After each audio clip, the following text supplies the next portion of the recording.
अस्सलाम वालेकुम नाजरीन, मैं हूं मुनीर नज़ीर और पिंडी न्यूज़ में आपको खुशामदीद कहते हैं। नाजरीन, आप जानते हैं कि इसराइल और फ़लस्तीन के दरमियान जंग जारी है और चंद दिन पहले हमास के सरबराह इस्माइल हानिया और ईरान के सदर इब्राहिम रईसी की शहादत के बाद अब जंगी सूरत हाल बहुत कशीदा हो गई है। इस मौजू पर बात करने के लिए हमारे साथ मौजूद हैं आगा मुजीब अहमद, जो कि मुल्की और बैन अल-अक़वामी सूरत हाल पर गहरी नज़र रखते हैं। जी सर, अस्सलाम वालेकुम और पिंडी न्यूज़ में आपको खुशामदीद कहते हैं। वालेकुम अस्सलाम जी।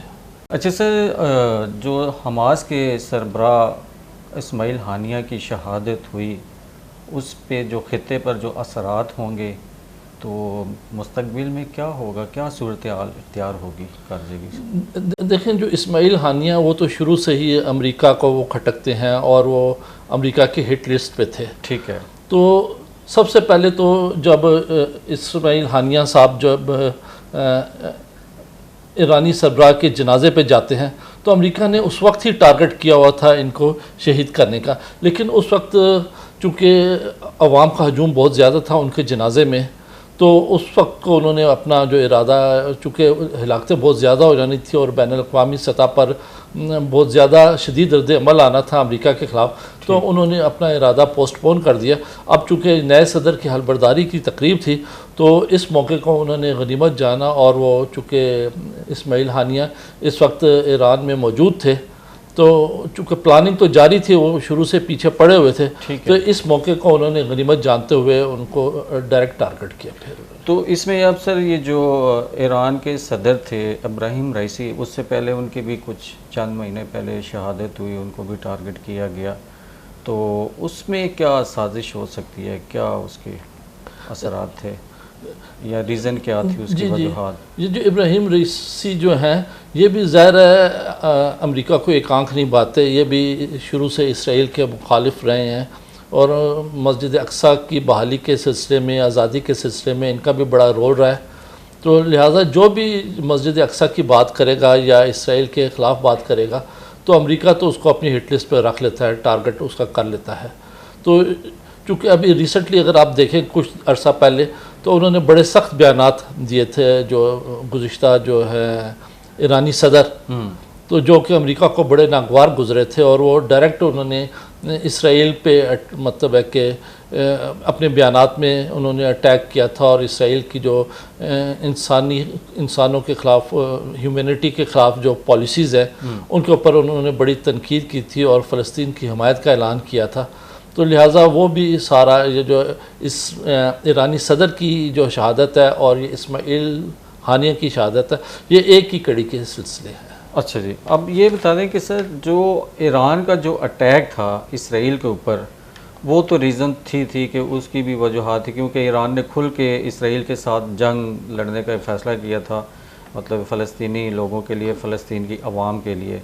एक तो वो पहलू था। इसके अलावा जो अब अमेरिका तो अभी जो इस्माइल हानिया की शहादत है उसमें भी कह रहा है कि उसमें हमारा कोई रोल नहीं है, तो ये तो इसराइल और फ़लस्तीन का अपना मसला और हमास की, तो अमेरिका ने तो सीधा सीधा इनकार कर दिया है कि इस्माइल हानिया और कि उसके शहादत में और या उसको मारने में। देखिए, बेशक अमेरिका कहता रहे कि जी हमारा इसमें कोई रोल नहीं है, लेकिन हर किस्म की जो सपोर्ट है और लॉजिस्टिक सपोर्ट और टेक्निकल सपोर्ट है वो सारी अमेरिका ने प्रोवाइड की है।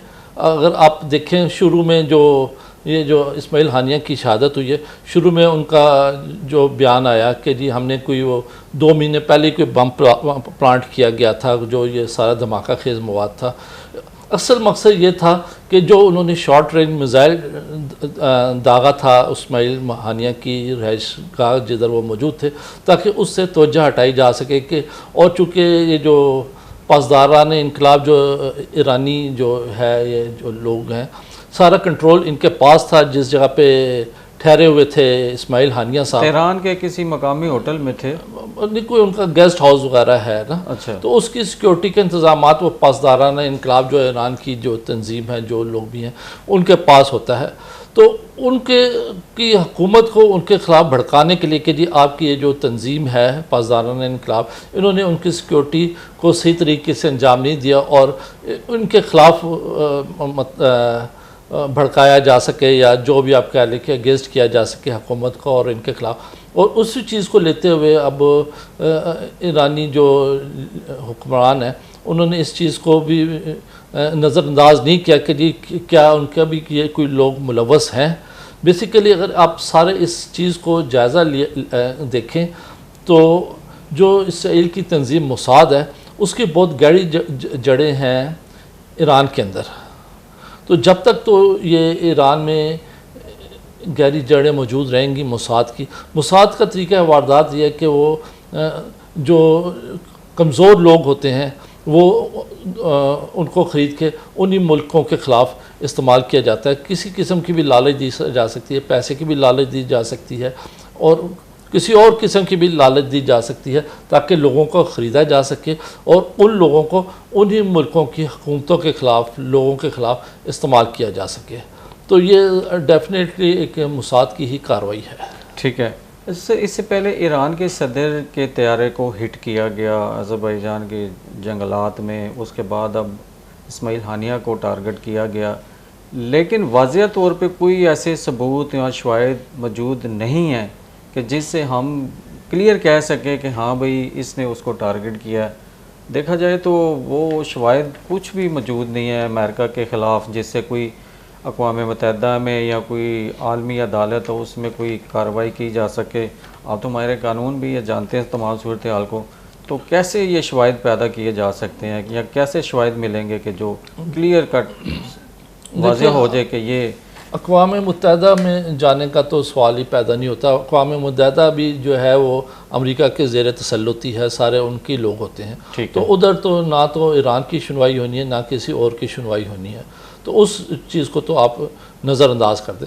बाकी अपने सेल्फ डिफेंस को मजबूत करना है। अच्छा, ये जो ईरानी सदर की शहादत है इसमें भी आप देखें तो जो पायलट के जो मोबाइल सिग्नल्स थे वो जब वो ज़ाहिर है वो गिरे हैं उनके सिग्नल्स दूसरी तरफ से मसूल हो रहे थे, जबकि जो अमेरिका ने अपने जो जारी की हैं उनकी शहादत की जो जाए वक़ुआ बताया है वो दूसरी तरफ बताया है कि जो उनका हेलीकॉप्टर है या जो कुछ भी है वो दूसरी तरफ गिरा है। तो मकसद ये था कि जो असल जो हक़ाइक़ हैं, जो जिस तरीके से उनको टारगेट किया गया, जिन लोगों ने उनको टारगेट किया, उस तरफ से शवाहिद को ख़त्म किया जा सके, लोगों को दूसरी तरफ लगाया जा सके। तो ये तो अमेरिका की इसराइल की पॉलिसी है, उसको तो हम मतलब है कि ज़ाहिर जो वो बात कर रहे हो उसको हर एंगल से देखना चाहिए, सिर्फ एक एंगल पे जो है लोगों को इक्तफ़ा नहीं करना चाहिए, हुकूमतों को इक्तफ़ा नहीं करना चाहिए। अच्छा, इसमें ये भी था कि जो अब ईरान है एटमी पावर है, एटमी पावर होने के बावजूद उसके पास उसका नेटवर्क भी बहुत ज़्यादा वसी तर होगा, लेकिन वो अपने सदर के जो तैयारा तबाह हुआ उसकी भी रिसर्च नहीं कर सके थे। वो भी तुर्की ने आगे ड्रोन के ज़रिए उसका पता लगाया कि वो जंगलात में जहाज़ गिरा। तो अब जैसे इस्माइल हानिया की शहादत हुई है उसकी उधर भी उनका नेटवर्क फ्लॉप हो गया है, तो जबकि इतना बड़ा उनका नेटवर्क है वो अपने सदर का भी रिसर्च नहीं कर सके, तुर्की ने बताया। अब जो इस्माइल हानिया की शहादत हुई है उसका भी अभी तक कोई पता नहीं है। तो ये एटमी पावर तो अपने आप को कहते हैं लेकिन नेटवर्क उनका बहुत कमज़ोर है। मैंने अभी आपको अर्ज़ किया है कि ये जो गद्दारों को ख़रीदा जाता है ना, इसके थ्रू सारा ये काम मोसाद के लोग लेते हैं। इसराइल इन्हीं के थ्रू सारी कार्रवाइयाँ करता है। जब किसी भी हुकूमत में या अवाम में गद्दार पैदा हो जाए तो आपकी बेहतरीन टेक्नोलॉजी फ्लॉप हो जाती है, हर किस्म का जो आपका जो इक्विपमेंट है वो फ्लॉप हो जाता है। अच्छा, ये बताएं, और दूसरा ये कि जो अब इस्माइल हानिया की जो शहादत हो चुकी है, अब उसकी शहादत के बाद हमास का सरबराह कौन होगा, हमास का काम कौन चलाएगा, फ़लस्तीन की जंग कौन लड़ेगा, ये ज़रा देखिएगा कि क्योंकि उसकी बेटी ने भी कहा है, उसका बेटा भी इन्वॉल्व है, तो अभी तक कोई फ़ैसला नहीं हुआ कि कौन कमांडर होगा, कौन सरबराह होगा। बजा फरमा रहे हैं, ज़ाहिर अभी तक जो है वो इस चीज़ का फ़ैसला नहीं हुआ। ज़ाहिर हमास जो है वो ख़ुद अपना फ़ैसला करेंगे किसका कौन उनका लीडर होगा और वो किस तरह आगे वो अपनी तंजीम को लेके चलना चाहते हैं। सर, यहाँ पे एक ब्रेक का वक्त हो गया है, नाजरीन लेते हैं एक ब्रेक, मिलते हैं ब्रेक के बाद।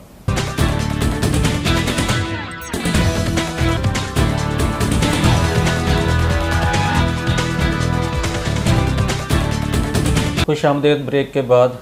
अच्छा सर, अब बात तो चल रही है इसराइल की और फ़लस्तीन की जंग की, जी। तो इस्माइल हानिया के बाद कौन सी क़यादत होगी और ख़ित्ते में जंग के असरात क्या होंगे, जंग बंदी होगी नहीं होगी, क्या सूरत हाल होगी?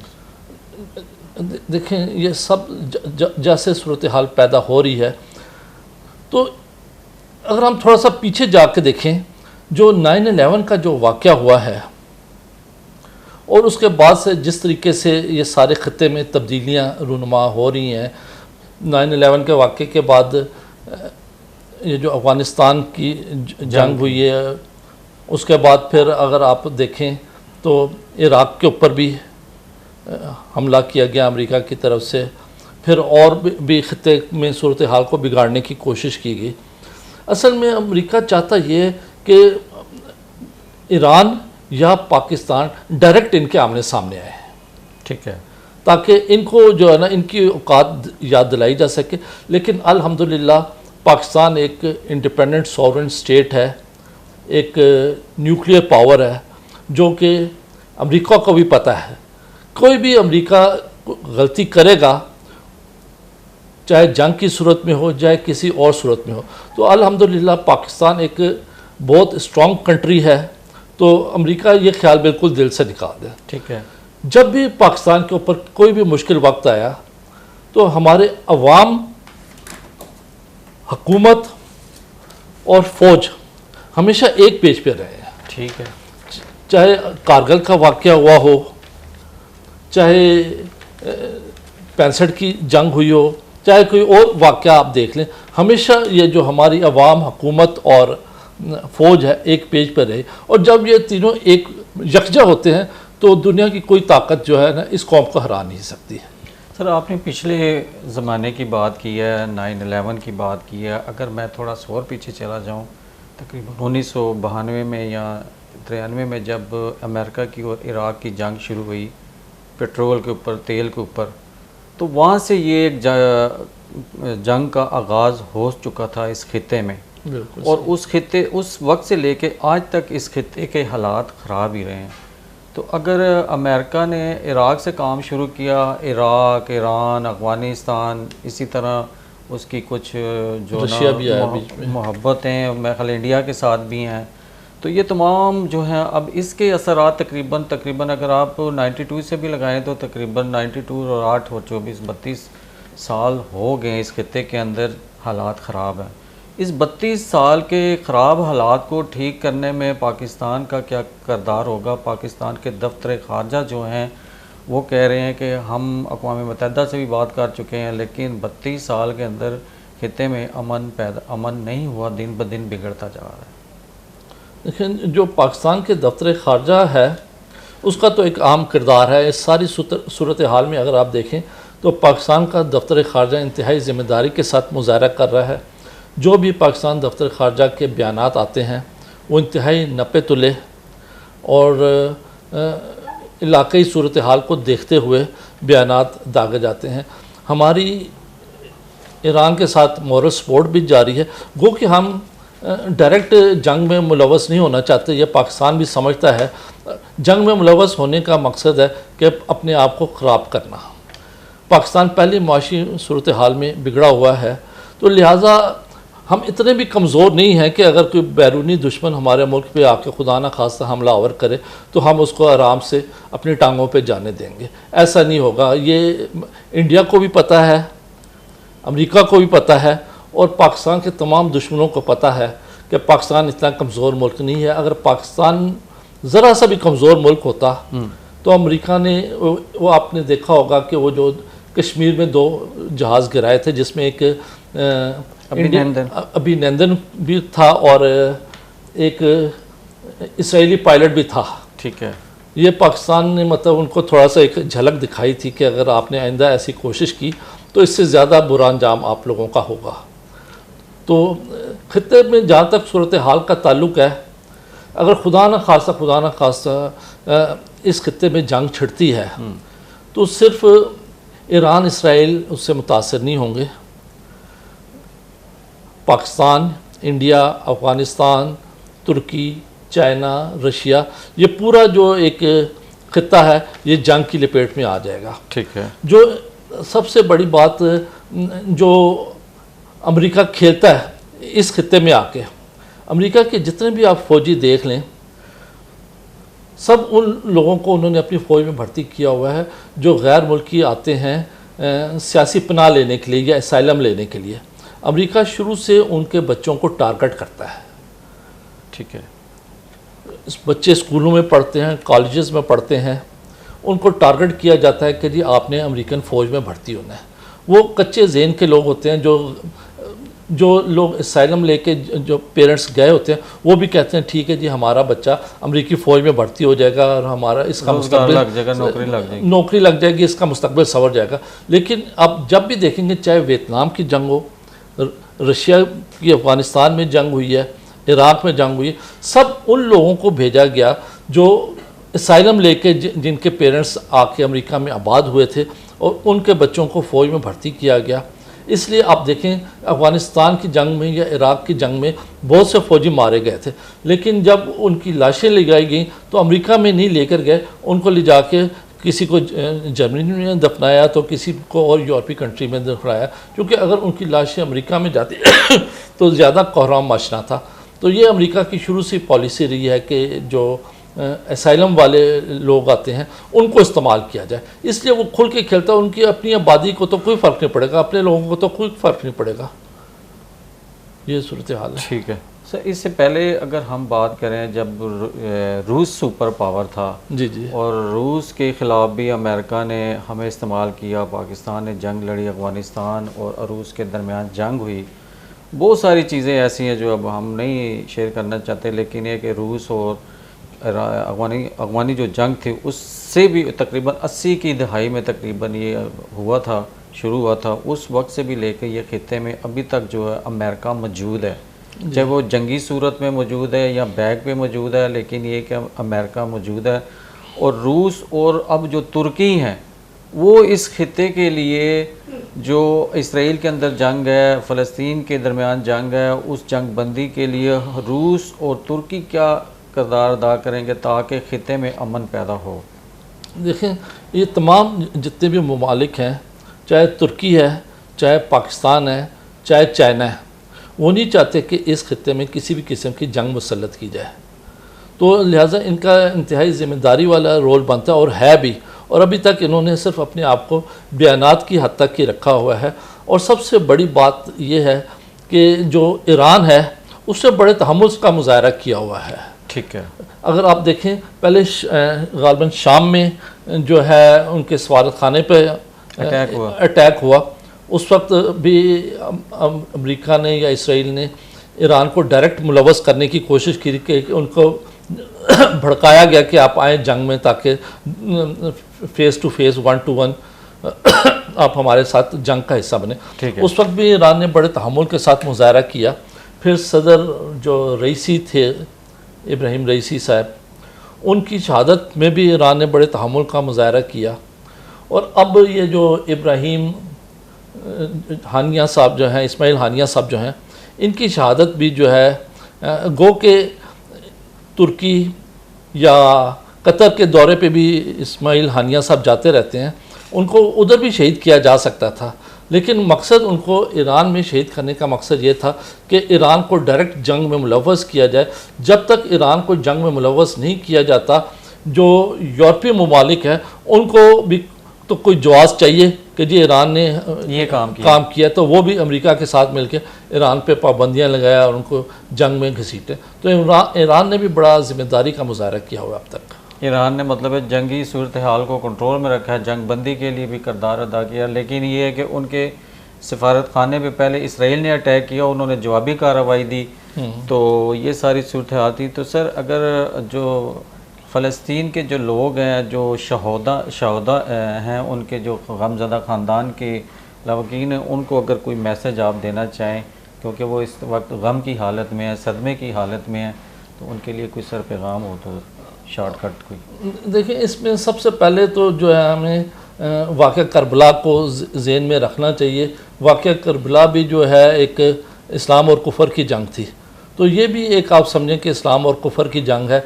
जो वाक़या करबला के जो अभी आप इसराइल के जो लोग हैं, ये सारे वो जो यजीद था उसके पैरोकार हैं, उसी के जो है नक्शे कदम पे चल रहे हैं। तो तहम्मुल का मुजाहरा करें, इंशाल्लाह आखिरी फ़तह जो है मुसलमानों की होगी, हक़ की होगी फ़तह। सब्र का मुजाहरा किया करना चाहिए। बहुत शुक्रिया। नाज़रीन, आज के हमारे जो गेस्ट थे, आपको उन्होंने बड़ी तफसील से आपको बताया और तबसरा किया और देखा कि जो इस खित्ते की सूरत हाल क्या होगी। अमेरिका तकरीबन बहुत अरसे से, तकरीबन 30-40 साल से इस खित्ते के साथ खेल रहा है और हर मुल्क को इस्तेमाल कर रहा है। लेकिन अब ये देखना है कि जो हमारे ममालिक हैं, जो आसपास के गिर्द जो हमारे पड़ोसी मुल्क हैं, वो बहुत बाहोशियार हो जाए और अमेरिका की जो पॉलिसीज़ हैं, जो वो इस खित्ते के ख़िलाफ़ जो अपना ज़हन रखता है, उस पर उनको बड़ी गौर और बड़ी सोच विचार करनी होगी। इस वक्त के लिए हमें दीजिए इजाज़त। अल्लाह हाफ़िज़। पाकिस्तान ज़िंदाबाद।